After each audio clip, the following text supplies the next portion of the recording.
قافلة الخير بفضل الله انطلقت الآن باتجاه مخيمات أهلنا في الشمال السوري.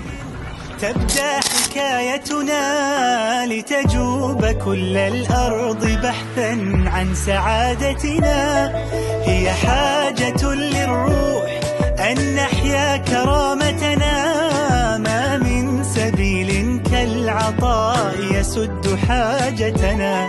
فاستبشروا إن تنفقوا من خيركم زادت ودامت نعمة رويت بنهر عطائكم. الخير آت لا محالة هل يمر خلالكم.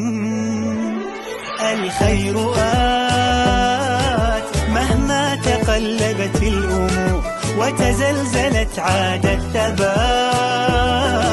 مهما تمنعت الظروف الحب يصنع